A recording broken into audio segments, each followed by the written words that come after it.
Hey, this is Tommy John, and you're listening to the Sports Circus.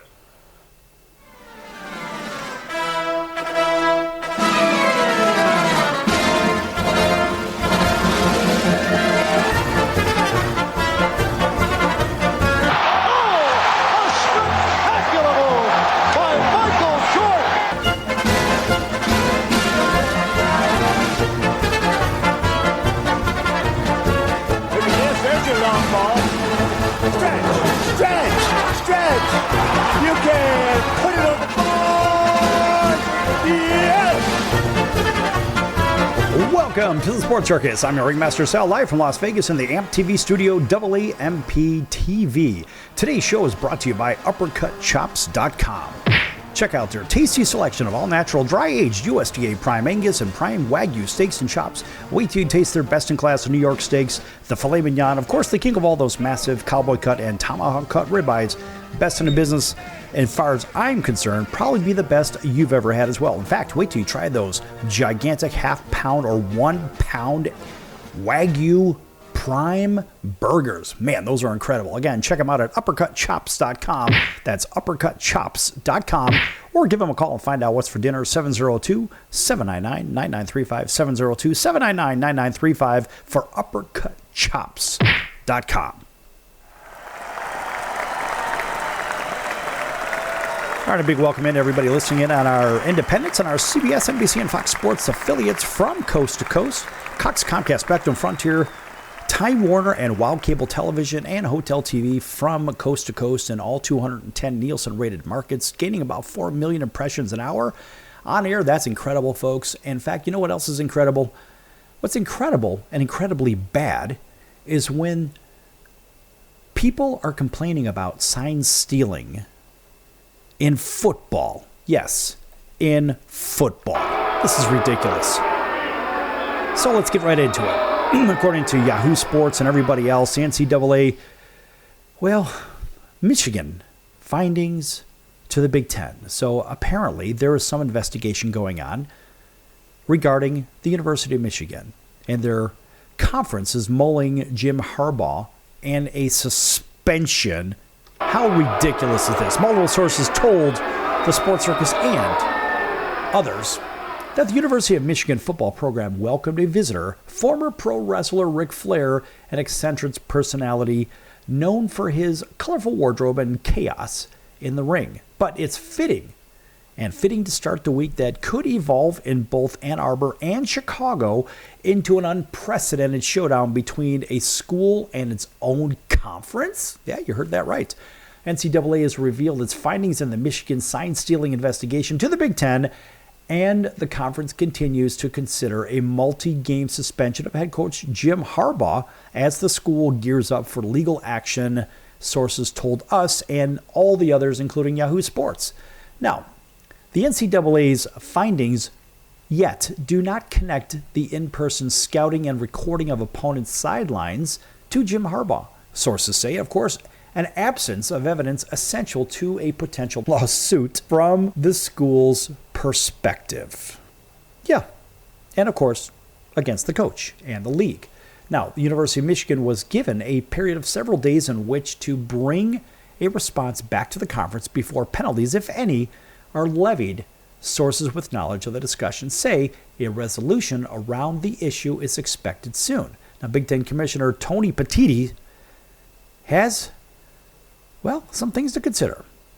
Pursuit of potential penalties against Harbaugh is the latest chapter in an ongoing drama that has gripped the college football world with more rhetoric than substance. Michigan in 9-0, and of course number 3 in the CFP rankings, travels to Penn State next week for a mashup with the Nittany Lions.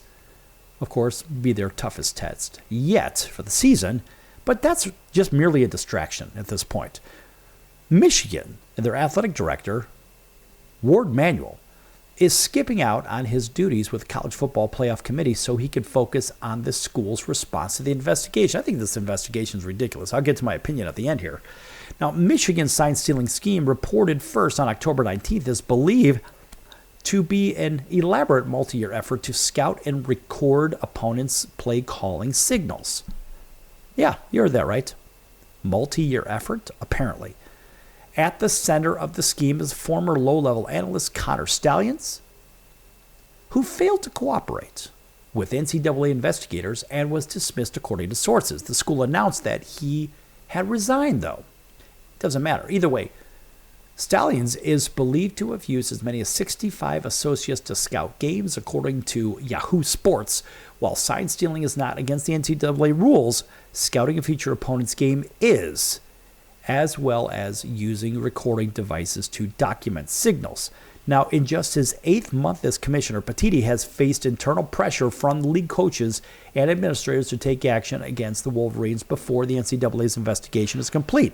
And the organization is only in its 3rd week of an investigation in treating this probe differently, accelerating matters as well as sharing information with the conference. Now, I'm going to get back to this.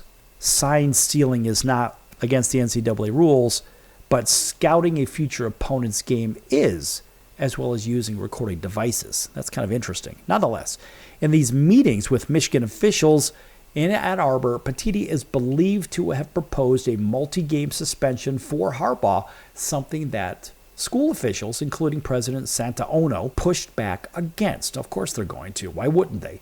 In a letter to Petitti publicized recently, Ono expressed his desire for the conference to wait until the NCAA's complete its investigation before levying any penalties. Yeah, so he wants to basically push this off. Now, however, Petitti and Big Ten athletic director and presidents have spent weeks discussing potential penalties, which both of those talks he had without the presence of Michigan's representatives.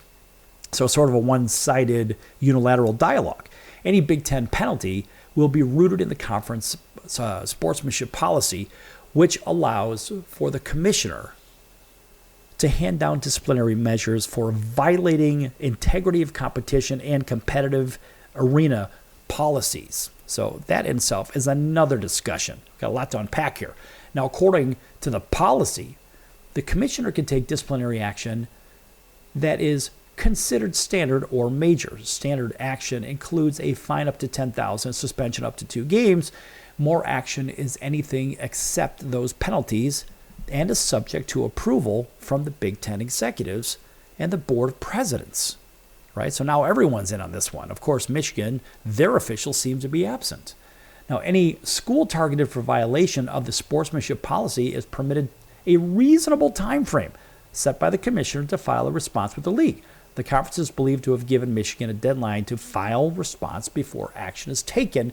As a matter of fact, the controversy has drawn attention from many across the country and has sparked calls for wireless communication devices, yes, in college football. So, therefore, what are we going to do with these wireless communication devices? Now, asked about the situation facing Petitti, SEC Commissioner Greg Sankey, of course, he has to chime in, noted his own school's problems in the past and also said, quote, "I don't wish that on anyone," close quote. So any suspicion of Harbaugh is expected to be met with legal action against from both the school and the coach, according to multiple sources. And schools and their officials have held ongoing conversations around the league action tied to significant fact in the case that there is no documented evidence that Harbaugh was aware of Stallion's NCAA rule breaking. Now, while under NCAA bylaws, head coaches are presumed to be responsible for a staff member's actions. It's the old agency relationship rule, right? For all you in the legal arena, right? That's what that is. And the Big Ten sportsmanship policy does not feature such a clause. So the water gets a little muddier. Now, the policy holds institutions, not head coaches, as responsible for and therefore may be held accountable for the actions of its employees, coaches, student athletes, band, spirit squad, mascots, general student body, and any other individual or group of individuals whom or which it maintains some level of integrity.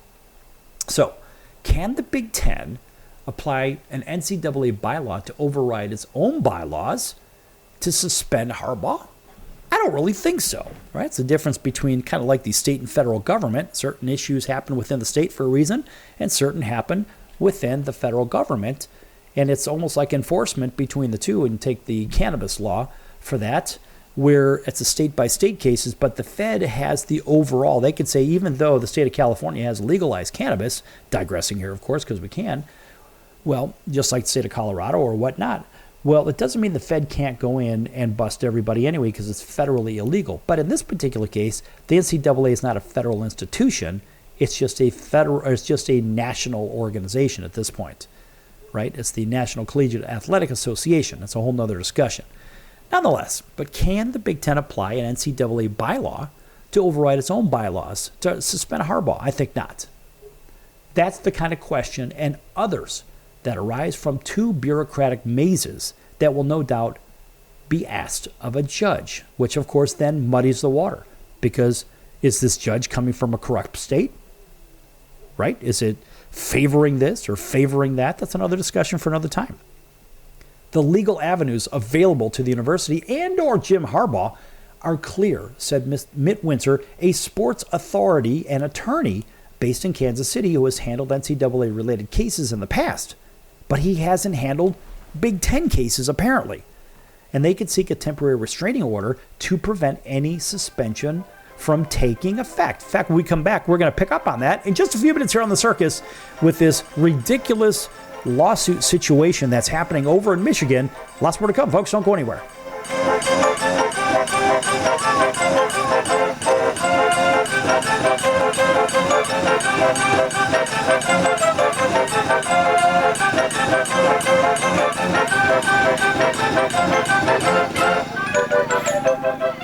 Attention business owners, you and your customers are listening to this right now. Face it, every business needs customers, even yours. The Sports Circus is a primetime nationally syndicated program that's carried on ABC, NBC, CNBC, and Westwood One News affiliates, plus CBS, Fox, and NBC sports affiliates across North America with coverage from Hawaii to New York.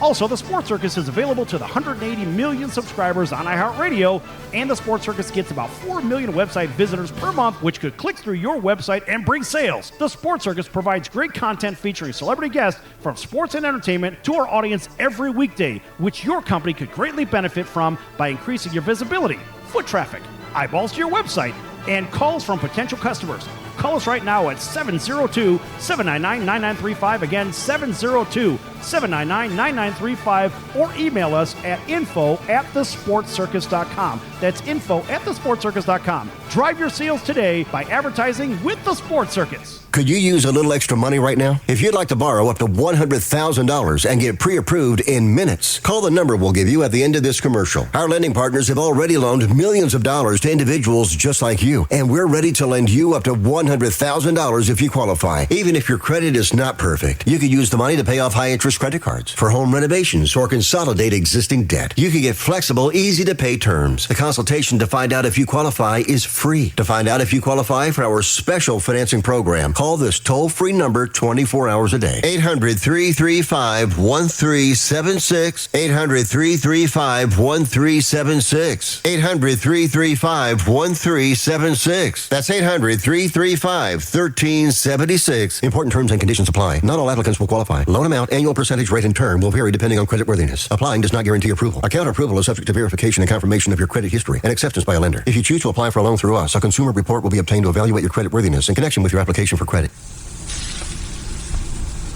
That's the sound of sizzling, dry-aged USDA Prime Wagyu and Angus steaks from UppercutChops.com. Their best-in-class filet mignons, New York steaks, and the king of all steaks, the tomahawk and cowboy cut ribeyes are the best in the business. Even their Prime Wagyu burgers will likely be the best you've ever had. Browse the full selection of steaks and chops at UppercutChops.com from the comfort of your home or on your mobile device. UppercutChops.com delivers all-natural, dry-aged USDA Prime Wagyu and Angus steaks and chops directly to your door, without the hassle of going to the grocery store and fight crowds to pick from a small selection of average and best meats with injected steroids, fillers, and coloring added to look good. Find out what's for dinner at UppercutChops.com or call 702-799-9935. That's 702-799-9935. 702-799-9935. Or make your selection directly at UppercutChops.com. All right, break it up. Are you trying to give me the double talk? Quiet, numbskulls. I'm broadcasting. You're listening to the Sports Circus, and I'm Mike Golick.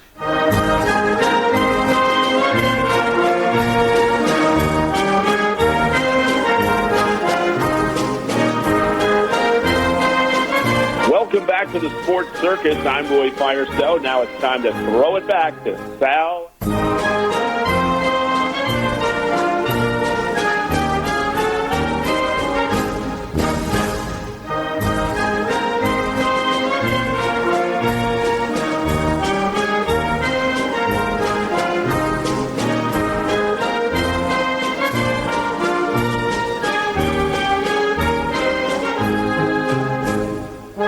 Welcome back to the Sports Circus. I'm your Ringmaster Sal, live from Las Vegas in the AMP TV studio, AAMP TV. This segment brought to you in part by our friends over the American Business Trust Company, helping companies with strategy, sales and marketing, capital resources, and establishing companies with physical locations or on the internet.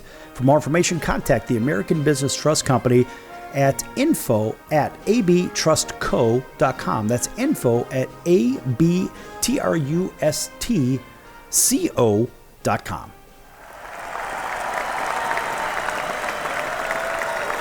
And a big welcome back to everybody listening in on our CBS, NBC, Fox Sports affiliates and independents from coast to coast, including our friends over in Honolulu on CBS Sports 1500 KHKA.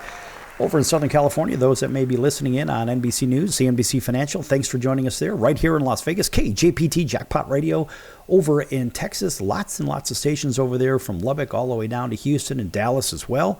And a big hello to our friends over in Auburn, Alabama, WAUD. Thanks for joining us also in Atlanta, WDJY 99.1 FM, and all the way down to South Florida, WBGY, covering those beautiful yachting communities of Naples and Marco Island, etc., and even the Everglades as well. And also welcome in to everybody that is listening in and watching on television, Cox, Comcast, Spectrum, Frontier, Time Warner, Wow Cable TV, and Hotel TV, and the Mars rover as well.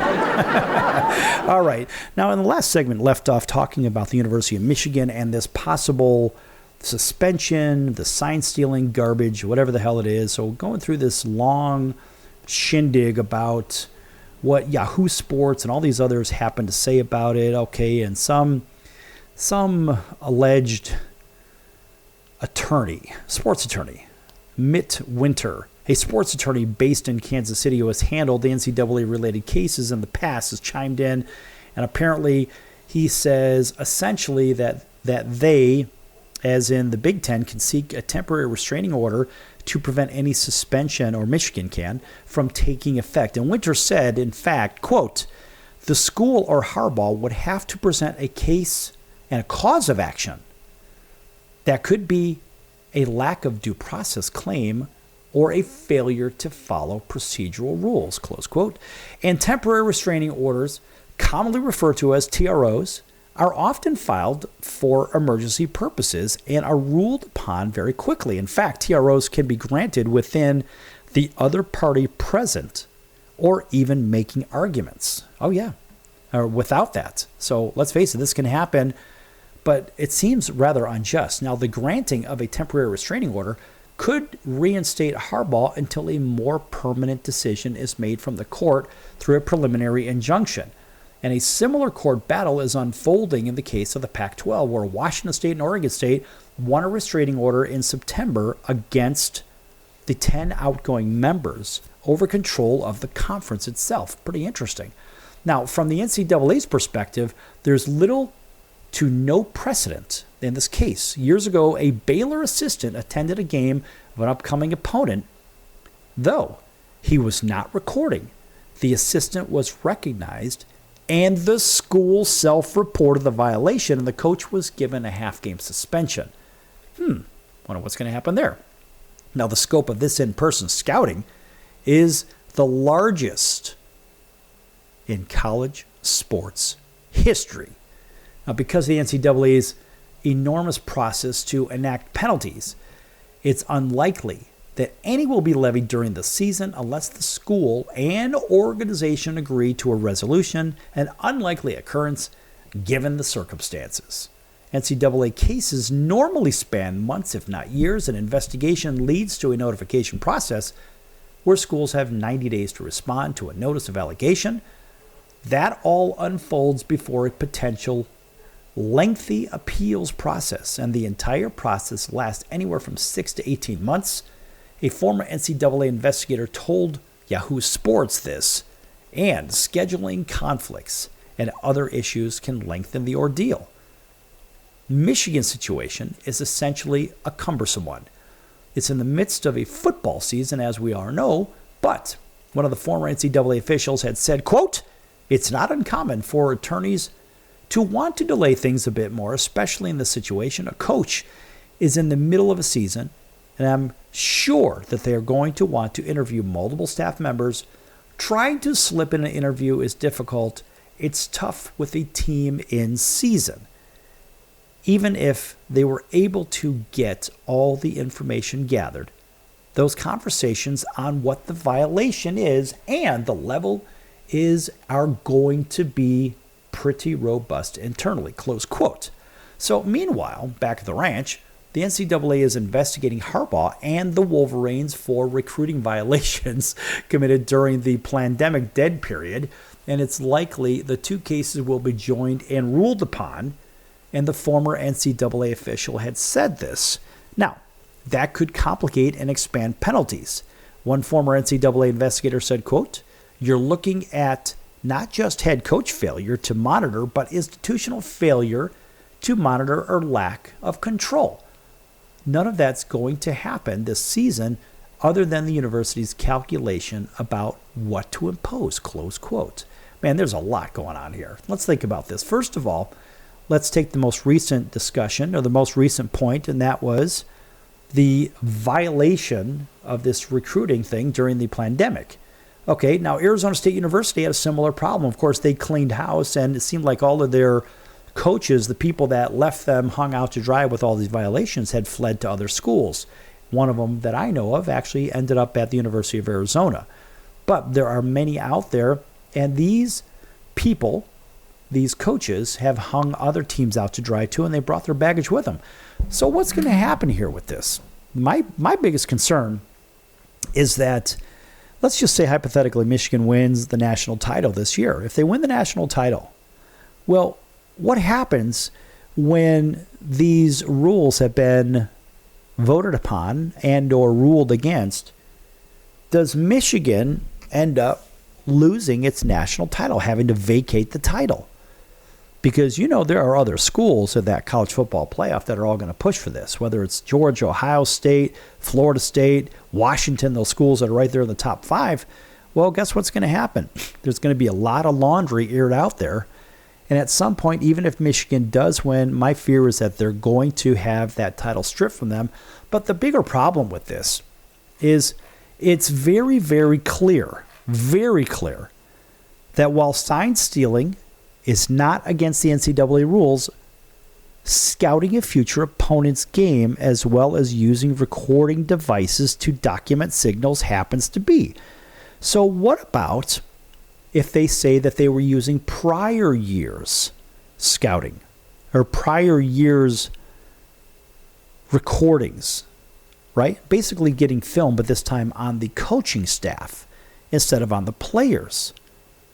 Maybe they were using sign stealing techniques against them in previous, and they're allowed to attend games like everybody else. It doesn't matter. They could scout games, but they can't necessarily scout games, if you know what I mean.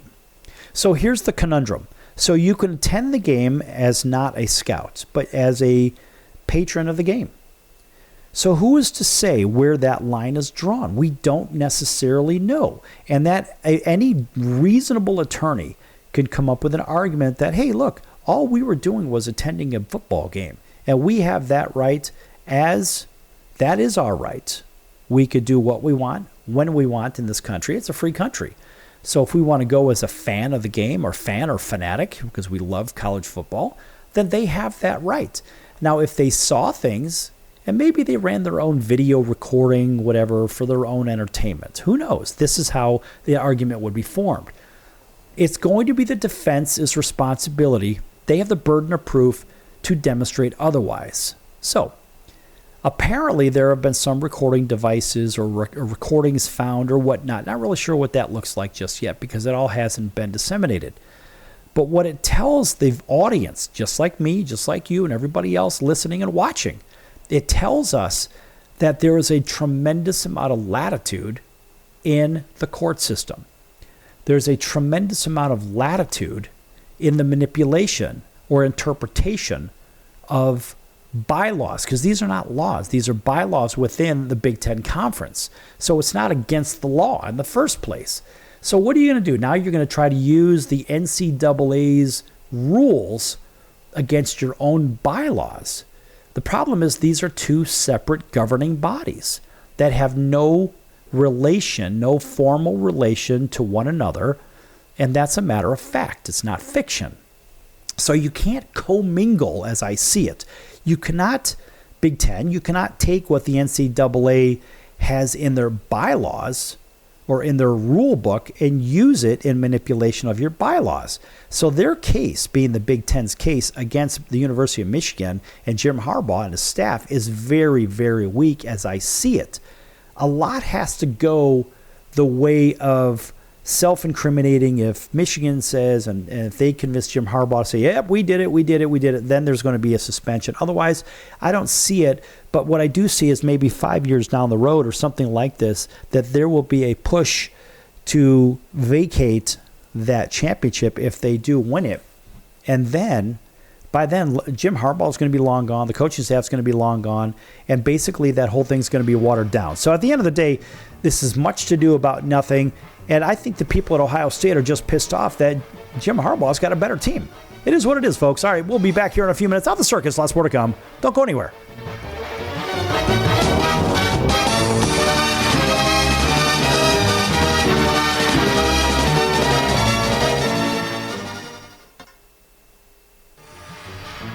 I'm your Ringmaster Sal of the Sports Circus, a primetime, nationally syndicated television, radio, sports, and entertainment show. The Sports Circus covers topics others are too scared to talk about. There's no other primetime show like it out here that'll punch you in the face and you'll beg for more. Join me, Hall of Famers, world champions, and all-star celebrity guests for chaos and controversy here on Libsyn and all podcast platforms, plus thesportscircus.com. Remember, folks, it's a circus and we prove it every day.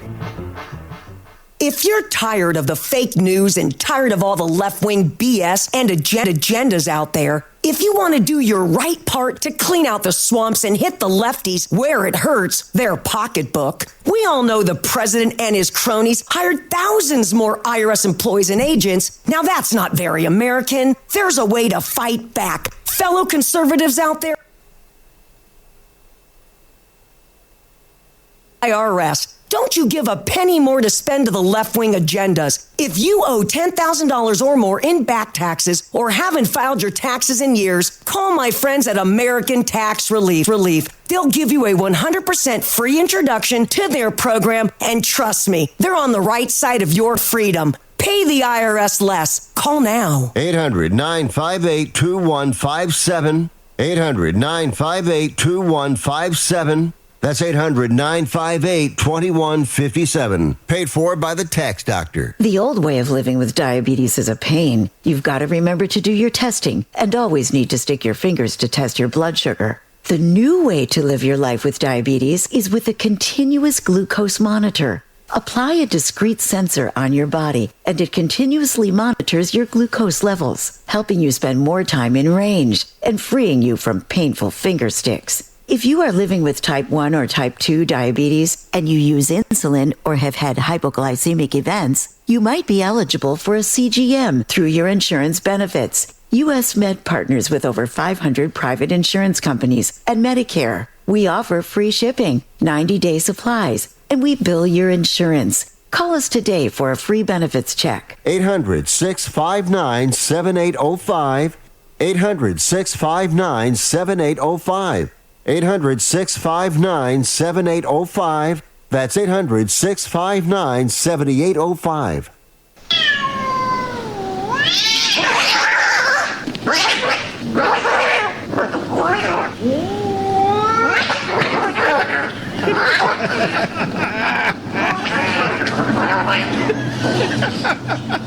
That's ridiculous.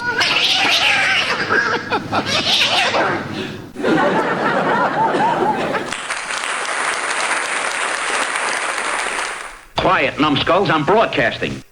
Hey, this is Josie Scott from Josie Scott's Saliva, and you're listening to the Sports Circus with Sal Tuzzolino.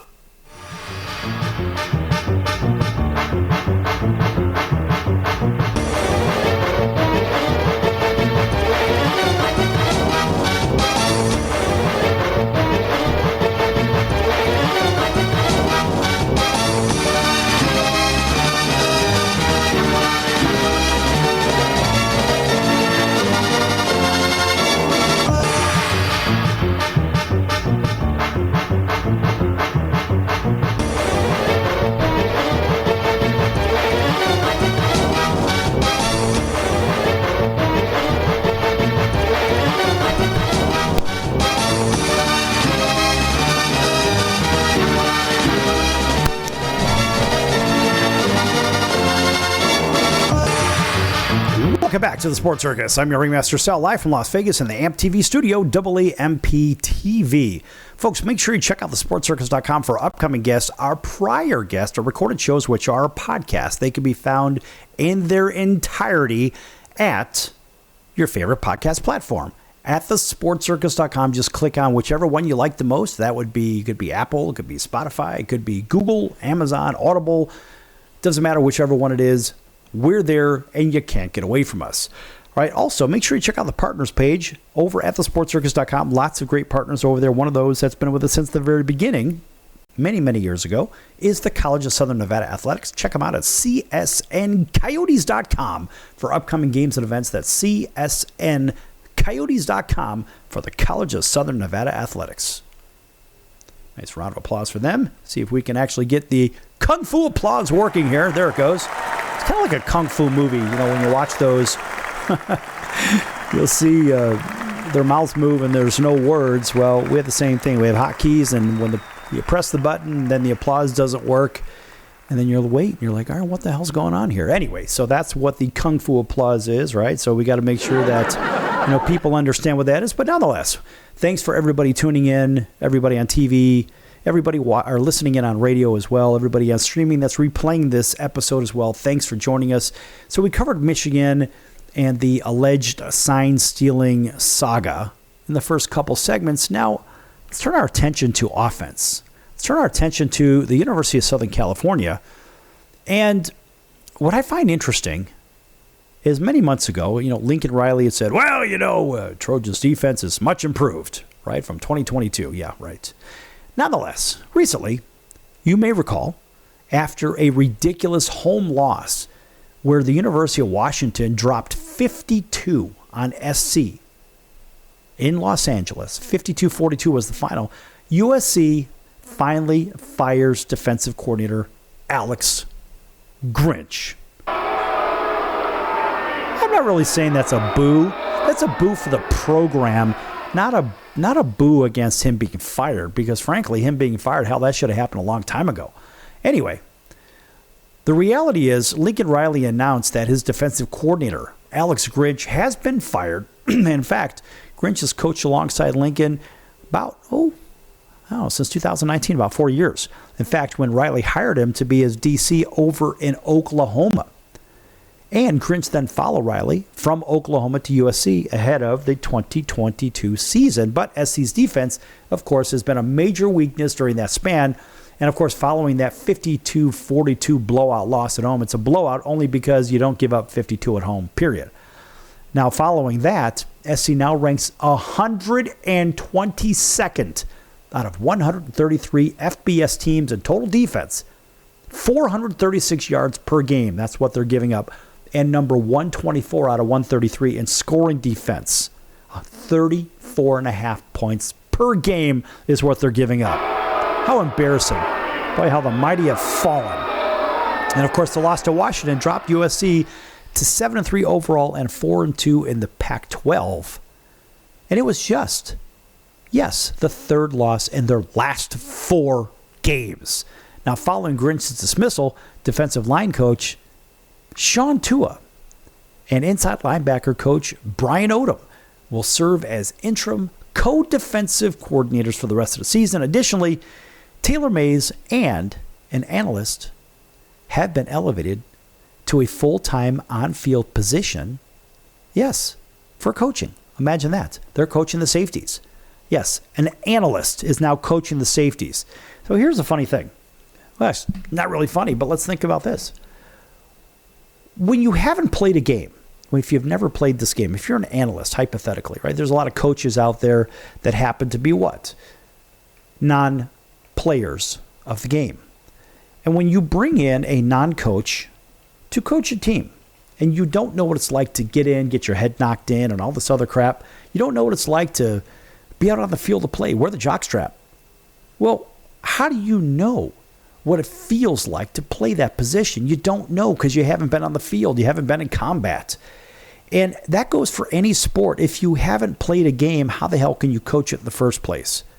That would be like me asking to be a coach on a basketball team. I mean, look, I played street ball, whatever. That doesn't qualify me to play or to coach even high school, college, or professional basketball in the first place.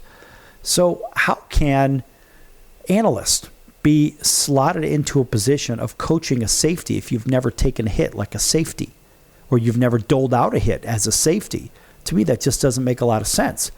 I mean, look, Lincoln Riley, as we know, we go back historically. Offense, offense, offense. That's what they had at the University of Oklahoma. That's it. They weren't setting the world afire on defense. Hell, they were hoping to score 51 because the other team scored 50. Well, in this particular case against Washington scored 52. They were hoping to score 53. But reality is you got to play defense. If you don't play defense, listen, defense wins championships. I don't care what you say. We saw that in the World Series. We're going to get to that in a minute. The reality is you've got to play defense in your sport, period. That's it. Just like in hockey, you got to play both ends of the ice. Basketball, both ends of the court, right? And that was arguably one of the biggest knocks against Kobe Bryant. Kobe did not play defense. Did not. One of the best shooters I've ever seen, one of the best shooters the game's ever had, but didn't play defense. Somehow got the convenient defensive player or all defensive team. I think it's only because of pressure. But end of day, you've got to play both ends. Even the great Patrick Kane, coming from the Chicago Blackhawks. This kid came into the National Hockey League back around, 2007, thereabouts, not wanting to play defense. And he was known as a cherry picker from a lot of people, meaning he would basically straddle the blue line and look for that breakaway feed, right? Brett Hull had the same problem. So, unfortunately, you've got to play both ends. Otherwise, you're not considered one of the greatest. But from a coaching standpoint, you've got to play both ends. You've got to teach both ends. Why have a defensive coordinator if you're not going to play defense? It's just kind of silly. Anyway, that is exactly what Lincoln Riley has brought to USC. And unfortunately, that Big 12 kind of game doesn't necessarily work in today's Pac-12. Now, USC is going to be in for a very rude awakening as they go to the Big 10 next season, where they play defense. And that is smash-mouth football in its finest. It's not the SEC, where they play a different brand of offense. Smash-mouth defensive football is played in the cold, cold states in the Big 10. And so now you take USC, UCLA, Washington, and Oregon all going to the Big 10. They'll be playing a very different brand of football when they play those teams on a regular basis. So now SC is really going to have their hands full because they don't play defense. And so what's going to happen to their recruiting? The recruiting, as I heard from one of their standout superstars from the past, and a very good friend of the Sports Circus, he had said, look, USC is going to have a lot of trouble in recruiting, and they're going to end up, and he had said, quote, like San Jose State, close quote. So that may be the case. So USC has bigger problems than this defensive coordinator situation. This is a problem that Lincoln Riley has allowed to fester for years under his rule, whether in the Big 12, whether in the Pac-12, or upcoming Big 10. Big question is Lincoln Riley going to even be there next year to coach when they go to the Big 10? That's what we should be asking ourselves. So I'm not really sure how that's going to play out. But one thing's for sure is that the game for the Pac-12, as we know it after this season, will change dramatically with the departure of 10 of the 12 teams. Still wondering what's going to happen with Oregon State and Washington State. I still believe that maybe the Big Ten might take one of them. My best guess is they'll take Oregon State. And then Washington State geographically would probably be a better fit for the Mountain West Conference. Now, that makes the most sense. And then the Big Ten could move to 4 divisions of 5 teams. And all 5 of the Pac-12 West Coast teams could play amongst each other for probably 4 of those games out of their season, and then travel, do double duty if they have to go to the East Coast. Maybe if USC has to play maybe Penn State, they'll play Rutgers, or they'll play Maryland and Rutgers together, or Penn State and Maryland together, whatever it is. Keep their easternmost trip together, which makes the most sense. And those teams from the East Coast, maybe the Rutgers or Penn States or Maryland's, would spend a couple of weeks playing back-to-back games, maybe USC, UCLA, or Washington and Oregon, or something to the effect. Now, that makes a little bit more sense from a scheduling. Now, what's going to happen with the ACC with Cal and Stanford as they move over to the ACC? They're going to have a similar problem. They're going to probably have back-to-back games in those locations. Now, what's going to happen with SMU? SMU doesn't have to travel that far as they join the ACC also. So they're sort of in the middle, and it's kind of a conundrum for them, but the travel is a little bit less. They're still changing time zones, which sort of messes the clock up.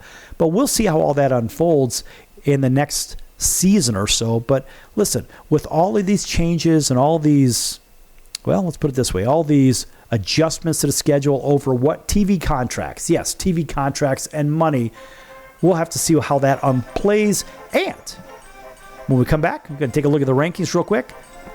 Wrap up baseball, World Series, maybe take a look at some free agency and take her from there. Back here in a few minutes on the circus. Don't go anywhere.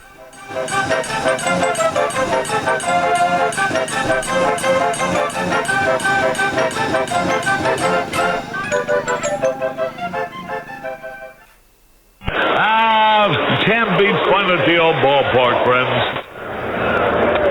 High pop fly. That would be a home run in a phone booth. I don't know what the big deal about Cracker Jack is. Did you ever go and buy a pack of Cracker Jack thinking you're going to get a prize and find no prize in the box? Here's the pitch. That might not sound important to some people when you're a little kid, especially from humble origin, and they cheat you out of a prize. There's a bouncing ball. Second baseman has a Barbary over to first. It's hard to think in laudatory terms of the product. I think if there was an occasional box of Cracker Jacks that found no prizes for the little Harry Carey many years ago. You got that right.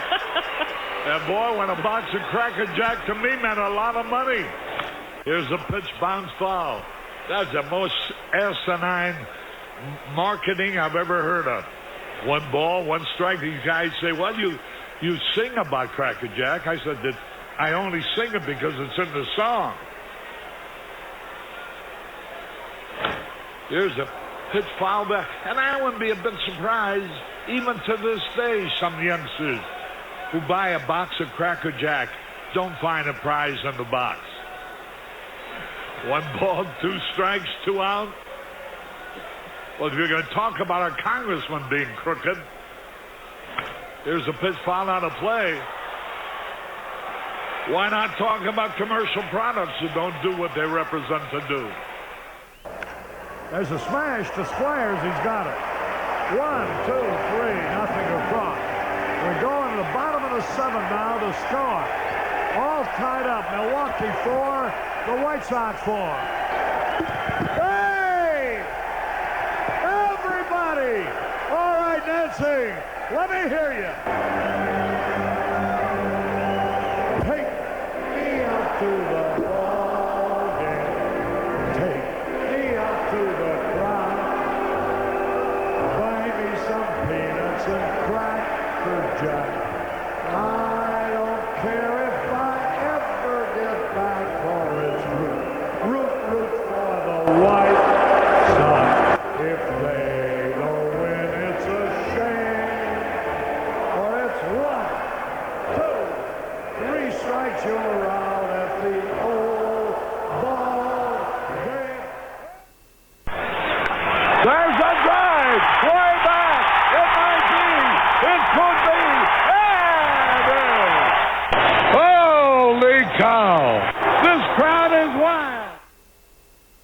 Hello, Jack McDowell here, Black Jack McDowell, and you're watching the Sports Circus, which is totally cool. So you have a great time watching. Have some fun.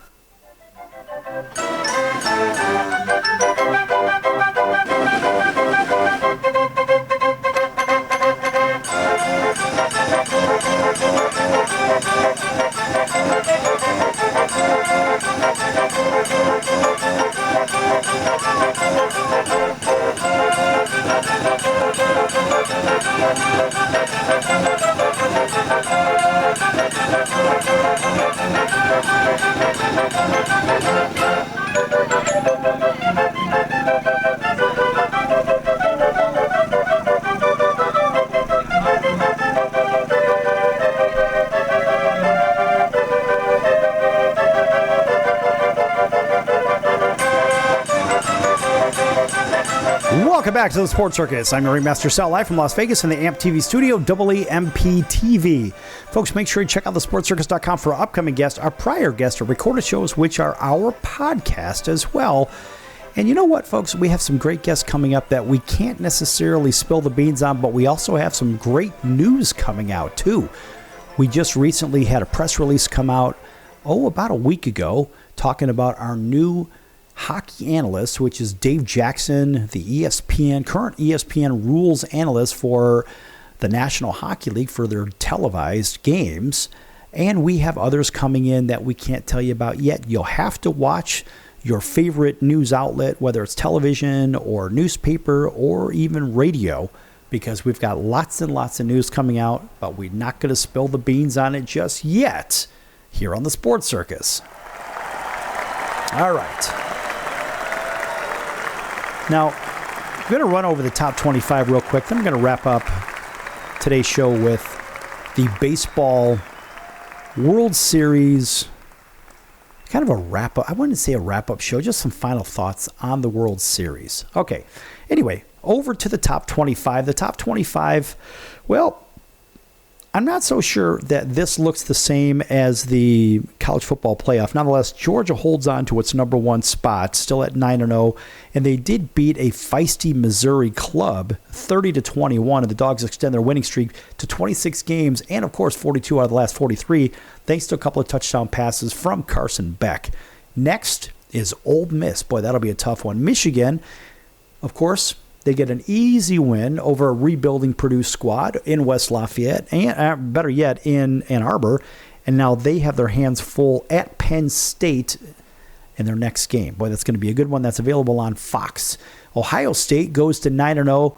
Somehow they found a way to beat Rutgers, and it looked as though Ohio State was going to suffer their first loss at Rutgers.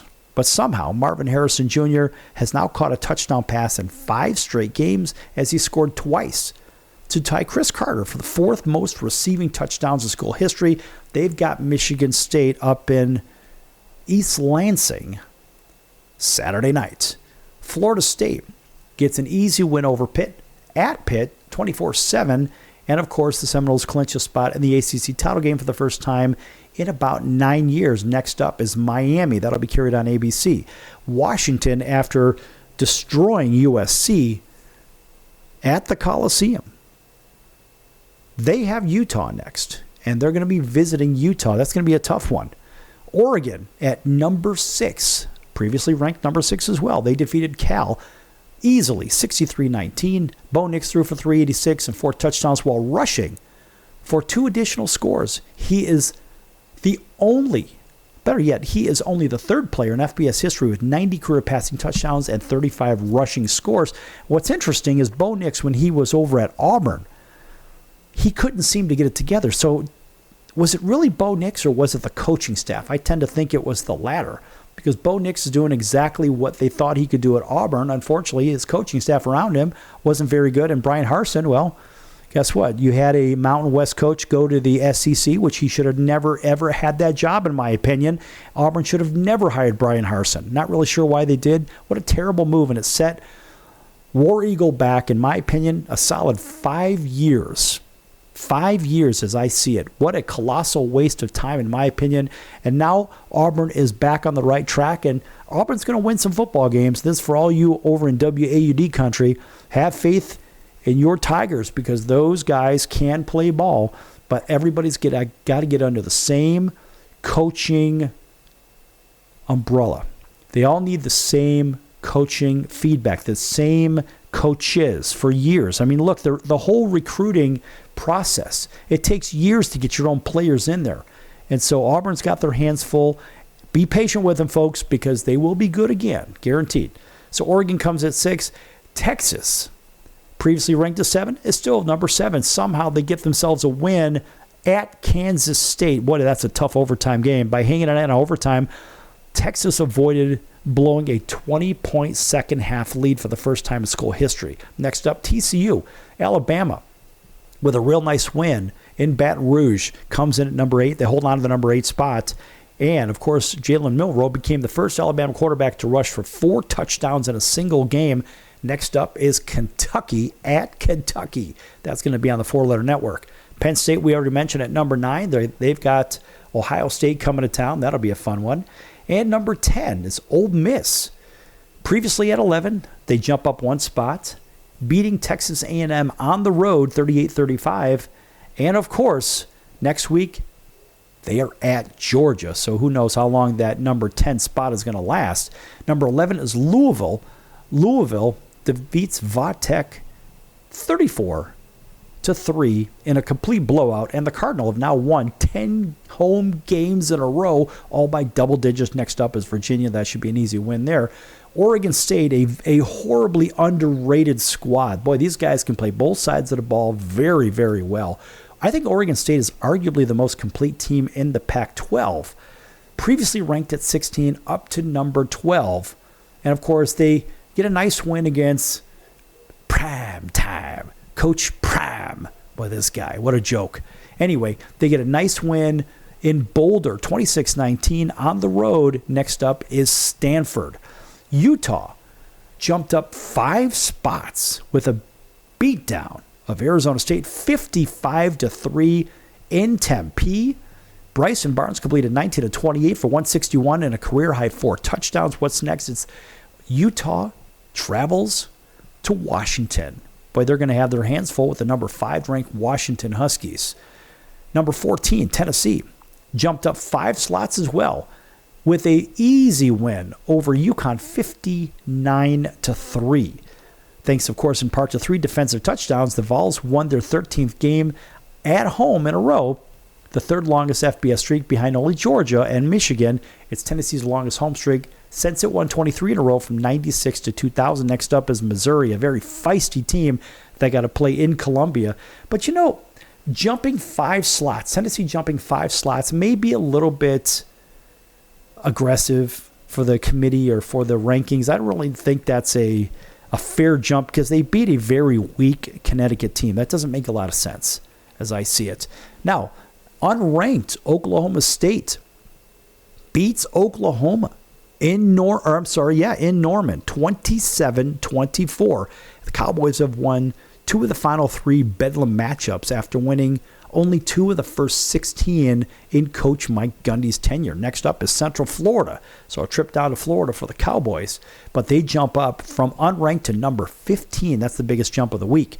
Missouri, number 16, goes down 2 slots from 14 to 16 with their loss to Georgia at Georgia. Boy, that's really tough sledding right there. I don't think they should go down 2 slots, but what do I know? I'm not part of that committee.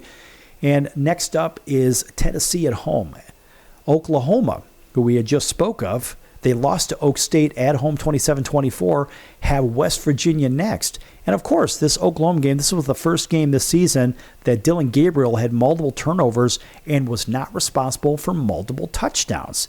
Number 18, LSU, they had themselves a really tough loss at home to Alabama, a very good Alabama team. Now, they dropped 5 slots from 13 to 18 with that loss, drops them down to 6-3. And here's something to know. Now, Jaden Daniels threw for 219 and 2 scores while rushing for 163 and an additional score before leaving the game following a Dallas Turner hit. Next up for LSU is Florida at Gainesville. Kansas jumps up 3 slots, is now 7-2, and they beat Iowa State in Ames, 28-21, and the Jayhawks clinched their first 7-win season since 2008 when they were 8-5. Next up, Texas Tech. They traveled down to Lubbock, so Kansas is going to have their hands full there. Tulane. How about Tulane? Tulane 8-1. They jump up one slot with a win over those Pirates from East Carolina, 13-10, in a good defensive battle at East Carolina. And, of course, Tulane scored its fewest points in a win since 2014 when it beat UConn 12-3. What's next? The Green Wave traveled to Tulsa to play the Golden Hurricanes. That'll be found on ESPN2. Now, one of two undefeated teams that are not ranked in the top 3, better yet the top 4 in college football, are James Madison. The Dukes of James Madison jump up 2 slots from 23-21. They remain undefeated at 9-0 with a nice win at Georgia State, 42-14. Stat to know, Jordan McLeod's second game of the season with multiple passing touchdowns. Watch that name, folks. Circle that name in your score sheet. And, of course, rushing scores with 4 through the air and 2 on the ground. Next up is Cupcake City, UConn. Yes, James Madison travels to UConn. Chances are they're going to go to 10-0. Now, number 22, Notre Dame. And this was, of course, preceded by a little bit of booze from the Notre Dame faithful, but, of course, some laughter from those over in Clemson, because Clemson, yes, with a really nice win, 31-23 over Notre Dame. And, of course, Notre Dame drops 10 slots. 10 slots. 10 from 12 to 22. Gotta like that. But yet, at 7-3, they're still ranked. Not really sure how that works. Here's a quick little tidbit here. Sam Hartman is now 0-5 in his career against Clemson. The first Power 5 starting quarterback to go 0-5 against a single opponent since Florida State's Chris Ricks against Miami. Yeah, 5 losses. Next up for Notre Dame is Wake Forest, so they should get well in that one. Coming in at 23rd, from non-ranked to ranked, number 23 is the Arizona Wildcats. And they get a real nice win at UCLA, 27-10. Arizona is the second team ever to win 3 consecutive games, all against AP opponent and all ranked opponents, while being unranked in all 3. So the Wildcats are now bowl eligible for the first time in 6 years. Next up for them, Coach Prime, Deion Sanders, and Colorado. They travel to Boulder. Coming in at number 24 is North Carolina, the Tar Heels. Unranked, they jump up to 24 with a win over Campbell. Yeah, over Campbell, 59-7. Nobody cares. They beat Campbell. It's not like they beat, I don't know, pick your favorite conference school. It doesn't matter. The reality is they beat a nobody. Somehow they jump up into the rankings. Next up is Duke, and so Duke should take it to Carolina. Rounding out the top 25 is Liberty. The Flames are right back in the rankings again. They are the other unbeaten team at 9-0. They had a nice win against Louisiana Tech on the road. Up next for them is Old Dominion, next Saturday at 1 p.m. local time. That's going to do it for the circus today. I'm your Ringmaster Sal, and we'll see you next time in about 23 hours on your favorite station. Until then, so long, everyone.